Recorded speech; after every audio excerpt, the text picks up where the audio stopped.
What is up, YouTube, and welcome to this Arrow video. So if you're new to the channel, a like and a subscribe is really appreciated if you did enjoy the video. And if you like this episode, please do slap a like on that video so I know you enjoyed it, because it was actually a pretty good episode. I really did enjoy this episode. I mean, admittedly, I didn't like the twist at the end, but let's break this down. So Oliver has to be a father, and well, he is not doing that good a job, which, to be honest, is to be expected. He has had years of being able to be his own man, be able to do what he wants, and not really have to worry about the consequences of his life being the Green Arrow, albeit it has almost lost his sister, and he's lost his mother as well. So he has lived his life, but now he has to be a father and a mayor. So he's got quite a lot on his plate. So I can kind of understand this twist at the end from the character standpoint, which is where, like with Supergirl, I can understand a lot of these decisions and these moves as characters, but it doesn't fit the show. So more on that twist later in the video, but this was a fun episode. I like to see, and I know we've had the twist before where his identity has actually been outed twice before, or almost outed in this case, but I did like the fact he was trying to be the mayor and actually he's being a good mayor. He's bringing like loads of jobs, although his past has come back to haunt him with Anatoly, who I thought was a pretty cool character. I really do like the dude. And they mentioned Markovia, which is obviously been featured on the show quite a lot before. And most notably, it is where Terra's family are from in Teen Titans. So quite a reference there. Maybe we're going to see more things going on in Teen Titans in the show. I would like to think so, but it's possibly not really actually going to happen. But this episode was really just, it seemed fun. I don't know why to me it seemed fun, but it was just a real enjoyable watch. I liked the action. A lot of the action so far was pretty good. And obviously, good old Diggle has got the yips here, which he's not able to shoot due to his nerve damage. And he's put Black Canary in danger as well later on in this episode. Now, part of me was thinking that, right, so you've got Channel 52 News who had this image, and it was leaked within Channel 52. And they're just like, well, who the hell could it be? Well, they forgot to mention Susan Williams. Now, Susan Williams had the info that the Green Arrow is actually Oliver Queen. She had an image of him as well with the Brat tattoo. And maybe they could have been like, well, hold on, did someone compromise her workstation? And what is going on there? Maybe that was an in to get inside Channel 52 or something like that. So I thought that was a bit odd that they just conveniently forgot this major character that was throughout last season, which was really strange. But we got the buddying up of Curtis and Felicity as Mayor Queen goes about his business. He gets attacked by the Bratva, who... And I did like the arc there with Anatoly, and he's technically an honourable man. And you have to question, is he actually a villain? Because he's not done anything to Oliver. He just wants to get these Markovians back and extort them. He's not actually a villain of Green Arrow. He's just a villain, really, of...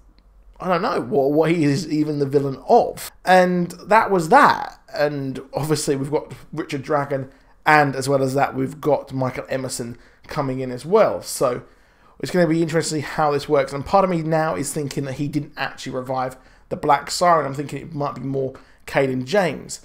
But the people who really did help out Oliver and did the most work this episode was Curtis and Felicity. I mean, we've got Felicity or Furtis? Furtis. That's my new ship. Not friendship name for those two as they work together. And wow. So they mention, this is a huge throwaway line here. They mention Python.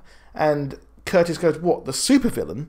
Now there is two Pythons, and two who could actually be involved in the Legends crossover. One of which is Black Python, who was in the Freedom Fighters book.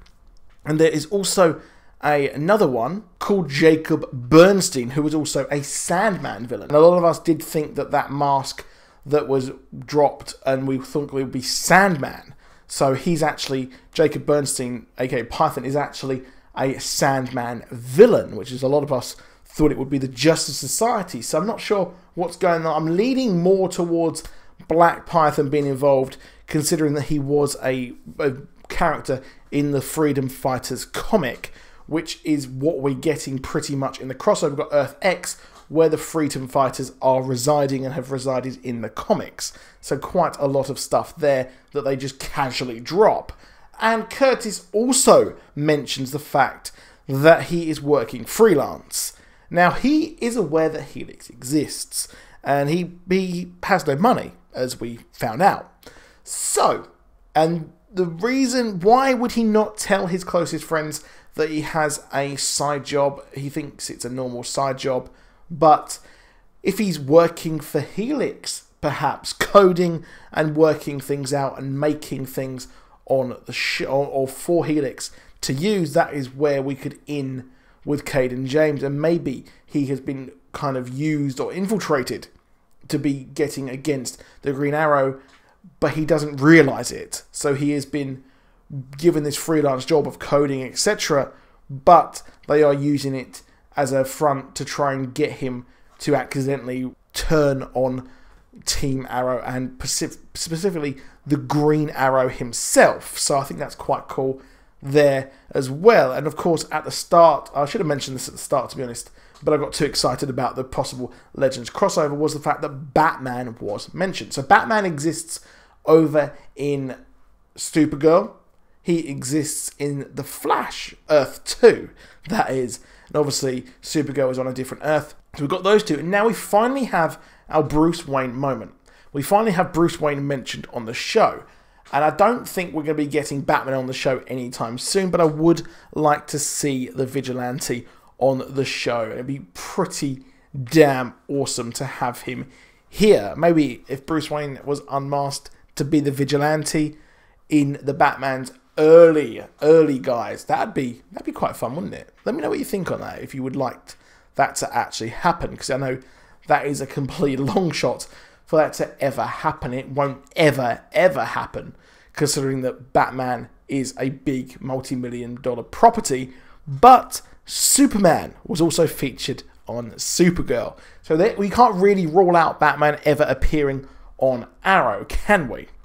But we had the twist at the end that Diggle is now going to be the Green Arrow, which is what has happened before, and it's not really a surprising twist. It makes sense for Oliver Queen to do and really get rid of being the Green Arrow, because he now has William. I love the way that when he was against Oliver, he was wearing red and he had a flash bag, and later on at the end, when he is friends with Oliver again, when he's okay with his dad, he's actually wearing green. So quite cool there, to be honest, wasn't it? I really did like that subtle thing, and that's very clever. I wish the show would do more subtle, very clever things like that again.